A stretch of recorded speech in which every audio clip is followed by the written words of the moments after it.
ಆದರೆ ಈ ಕೆಲವೊಂದು ಸಂದರ್ಭದಲ್ಲಿ ಈ ಅಶ್ಲೀಲ ಪ್ರಶ್ನೆಗಳು ಬರುತ್ತವೆ. ಹೌದು. ನೀವು ಸಭೆಯಲ್ಲೇ ಇರ್ತೀರಿ, ಅಷ್ಟು ಜನರ ಮುಂದೆ ಇರ್ತೀರಿ, ಹೆಂಗೆ ಪರಿಹರಿಸ್ತೀರಿ, ಹೆಂಗೆ ಫೇಸ್ ಮಾಡ್ತೀರಿ ಅದನ್ನ? ಆಗುತ್ತೆ ಕೆಲವೊಂದು ಬಾರಿ. ಅಂದರೆ ಪೃಚ್ಛಕರು ಅಲ್ಲಿ ಜನರಿಗೆ ಅದು ಅಶ್ಲೀಲವಾಗಿದೆ ಅಂತ ಅನಿಸುತ್ತೆ. ಅಂದರೆ ಈಗ ತುಂಬ ಆ ಥರದ ಸಮಸ್ಯಾಪೂರ್ಣಗಳದ್ದು ಶಬ್ದಚ್ಛಲ ಸಮಸ್ಯೆಗಳು ಅಂತ ಹೇಳ್ತಾರೆ. ಆ ಥರ ಅವರು ಕೇಳಿದಾಗ ಅದ್ರ ಹಿಂದ್ಗಡೆ ಒಂದು ಅಕ್ಷರವನ್ನು ಏನೋ ಸೇರಿಸ್ಬೇಕಾಗಿರುತ್ತೆ. ಅದು ಈ ಸಮಸ್ಯಾಪೂರ್ಣದ ಉದಾಹರಣೆ ಹೇಳಿದ್ನಲ್ಲ, ಮೃತ ಮನುಜಂ ಅಂತ, ಆ ಥರದ್ದೇ ಎಷ್ಟೋ ಬಂದಿರುತ್ತೆ. ಅದರಲ್ಲಿ ಒಂದೆರಡು ಅಕ್ಷರಗಳನ್ನು ಹಿಂದ್ಗಡೆ ಸೇರಿಸಿದ್ರೆ ಮುಗಿದ್ಬಿಡುತ್ತೆ. ಆ ಥರ ಮೊದಲ ಸಾಲಿಂದ ಹೇಳ್ಕೊಂಡು ಹೋದಾಗ ಅದು ಪರಿಹಾರ ಮಾಡಿದಾಗ ಅದು ಅಶ್ಲೀಲತೆ ಹೋಗುತ್ತೆ. ಹಾಗೆ ಅದರದ್ದು ಇದಿರುತ್ತೆ. ಒಂದು ಉದಾಹರಣೆ ಹೇಳ್ತೀನಿ.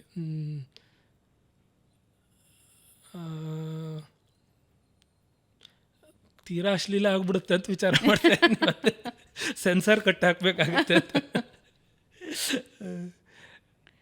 ತೊಂದರೆ ಇಲ್ಲ, ಇಲ್ಲಿ ಹಂಗೇನಾದರೂ ಕಷ್ಟದ್ದಾದರೆ ನಾವು ಬೀಪ್ ಬಳಸ್ಕೊಳ್ತೀವಿ.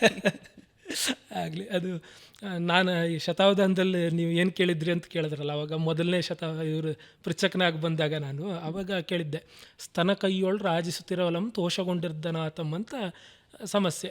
ಅಂದರೆ ಅರ್ಥ ಆಗಿರೋ ಸ್ತನ ಕೈಯೊಳ್ಳು ಅಂತ ಈ ಥರ ಅಶ್ಲೀಲತೆ ಬರೋ ಥರ ನಾನು ಕೇಳಿದ್ದೆ. ಶತಾವಧಾನಿಗಳು ಅದನ್ನು ಏನಂದರೆ ವಿನಮಚ್ಚಿಷ್ಯಂ ಅಂತ ಮೊದಲನೇ ಸಾಲಿಂದ ಹೇಳ್ಕೊಂಡು ಹೋದರು. ಅಲ್ಲಿ ಸ್ತನ ಹೇಳೋದಕ್ಕೆ ಗೋಸ್ತನ ಅಂತ ಮಾಡಿದ್ರು ಅವರು. ಅಂದರೆ ಅಲ್ಲಿ ಸ್ತನ ಹೇಳೋ ಅರ್ಥದ ಬದಲಿಗೆ ಗೋಸ್ತನ ಅಂದಾಗ ದ್ರಾಕ್ಷಿ ಹಣ್ಣು ಅಂತ ಅರ್ಥ ಆಗುತ್ತೆ. ಹೀಗೆ ಅವನು ಯಾರೋ ಒಬ್ಬ ಒಳ್ಳೆಯ ಒಟುವಾಗಿದ್ದ, ಅವನು ಆ ಕಾಡಿನಲ್ಲಿ ಎಲ್ಲೋ ಹೋಗುವಾಗ ಅವನಿಗೆ ತುಂಬ ಹಸುವಾಗಿತ್ತು.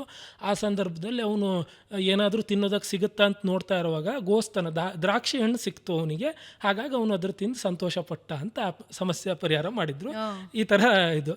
ಅದಕ್ಕೆ ನಾನು ಪರಿಹಾರ ಮಾಡ್ಕೊಂಡು ಹೋಗಬೇಕಿತ್ತು. ನಾನು ಏನು ಮಾಡಿದ್ದೆ, ಈ ಶಾಕುಂತಲ ಇದರದ್ದು ಕತೆ ಬರುತ್ತಲ್ಲ, ಅಭಿಜ್ಞಾನ ಶಾಕುಂತಲದ್ದು, ಅಲ್ಲಿ ಇದರಲ್ಲಿ ದುಷ್ಯಂತನಿಗೆ ಶಕುಂತಲೆ ಮರೆತು ಹೋಗಿದ್ದಾಳೆ, ಆದರೆ ಆ ಉಂಗುರ ಬೆಸ್ತನ ಕೈಯಲ್ಲಿ ಇದ್ದಾಗ ಅವನು ಸಂತೋಷಪಟ್ಟ ಅಂತ ಆ ಥರ ಮಾಡಿದ್ದೆ.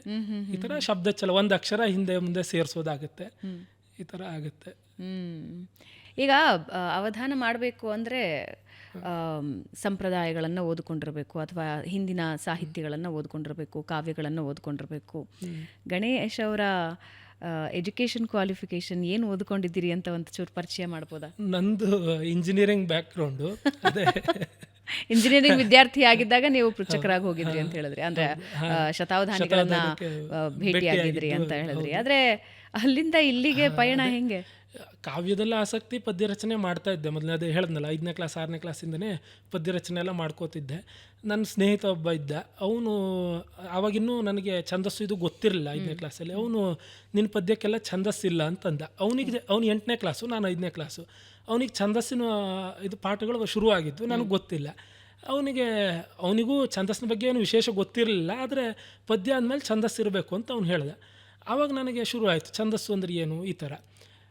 ಆಮೇಲೆ ನಮ್ಮ ನಾರ್ಮಲ್ ಎಜುಕೇಷನ್ ಇದರಲ್ಲಿ ಬೇಕಾಗಿರೋ ಇದನ್ನು ಜೀವನ ನಿರ್ವಹಣೆಗೆ ಏನಾದ್ರು ಒಂದು ಮಾಡಬೇಕಲ್ಲ, ಹಾಗೆ ಇಂಜಿನಿಯರಿಂಗ್ ಮಾಡಿಕೊಂಡು ಆ ಕಡೆ ಹೋದೆ ನಾನು. ತಂದೆ ತಾಯಿ ಅವರು ಕೃಷಿ ಮಾಡ್ಕೊಂಡಿದ್ದಾರೆ, ಊರಲ್ಲಿದ್ದಾರೆ. ನಮ್ದು ಶಿರಸಿ, ಮೂಲತಃ ಶಿರಸಿ ಹತ್ರ ಕೊಪ್ಪಲ್ ತೋಟ ಊರು. ಅಲ್ಲಿ ಅಡಿಕೆ ತೋಟ ಇದು ಇದೆ, ಅಲ್ಲಿ ನೋಡ್ಕೊಂಡಿದ್ದಾರೆ. ಅಂದರೆ ನಮ್ಮ ಮನೆಯಲ್ಲಿ ಮತ್ತೆ ಯಾರು ಏನು ಪದ್ಯ ಬರೆಯೋದು ಸಾಹಿತ್ಯದಲ್ಲಿ ಆಸಕ್ತಿ ಇರೋರಿಲ್ಲ, ನನಗೆ ಏನಿಲ್ಲ ಆ ಥರ ಏನಿಲ್ಲ. ನಮ್ಮ ತಂದೆ ಎಲ್ಲ ಚೆನ್ನಾಗಿ ಓದ್ತಾರೆ, ಅವರು ಒಳ್ಳೊಳ್ಳೆ ಪುಸ್ತಕಗಳನ್ನು ತುಂಬ ಓದ್ಕೊಂಡಿದ್ದಾರೆ. ಆ ಥರ ನನಗೂ ಚಿಕ್ಕಂದಿಂದ ಓದೋ ಅಭ್ಯಾಸ ಬೆಳೆಸಿದ್ರು ಅವರು. ಅಂದರೆ ನಾನೊಂದು ಚಿಕ್ಕಂದಲ್ಲದೆ ಎಲ್ರಿಗೂ ಚಿಕ್ಕ ಮಕ್ಳಿಗೆ ಕತೆ ಕೇಳೋದು ತುಂಬ ಇಷ್ಟ ಇರುತ್ತಲ್ವ, ಹಾಗೆ ಅವ್ರು ಕತೆ ಹೇಳಿ ಆಮೇಲೆ ನೀನೇ ಓದಬೇಕು ಅಂತ ಓದೋ ಅಭ್ಯಾಸ ಬೆಳೆಸಿದ್ರು. ಹಾಗೆ ಒಂದು ಏನು ಸಿಕ್ತೋ ಎಲ್ಲ ಓದ್ಕೋತಾ ಇರ್ತಿದ್ದೆ. ಆಮೇಲೆ ಪದ್ಯ ಬರೆಯೋದು ಒಂದು ಸೇರ್ಕೊಂತು ಜೊತೆಗೆ. ಇಂಜಿನಿಯರಿಂಗಿಗೆ ಬರೋಷ್ಟೊತ್ತಿಗೆ ಒಂದಿಷ್ಟು ಬರೆಯೋದು, ಕಾದಂಬರಿಗಳು ಬರೆಯೋದು, ಕಾವ್ಯ ಬರೆಯೋದು, ಈ ಥರ ಎಲ್ಲ ಮಾಡ್ಕೋತಿದ್ದೆ. ಹೀಗೆ ಮಾಡ್ಕೋತಾ ಇದ್ದೆ. ಜೊತೆಗೆ ಇಂಜಿನಿಯರಿಂಗಿನ ಅಭ್ಯಾಸ ಮಾಡ್ತಾ ಇದ್ದೆ. ಅದು ಆ ಟೆನ್ಷನ್ ಕಳ್ಕೊಳ್ಳೋದಕ್ಕೆ ಇದರಲ್ಲಿ ಹೆಚ್ಚಿಗೆ ಟೈಮು ಇನ್ವೆಸ್ಟ್ ಮಾಡ್ತಾ ಇದ್ದು. ಈ ಇಂಜಿನಿಯರ್ಗಳ ಬ್ರೈನು ಬಹಳ ಶಾರ್ಪ್ ಆಗಿ ಓಡುತ್ತೆ, ಬಹಳಷ್ಟು ಜನ ಈ ಅವಧಾನಗಳನ್ನು ಮಾಡ್ತಾರೆ ಅಂತಾರಲ್ಲ, ಏನದು ಕನೆಕ್ಷನ್? ಅದು ಗೊತ್ತಿಲ್ಲ.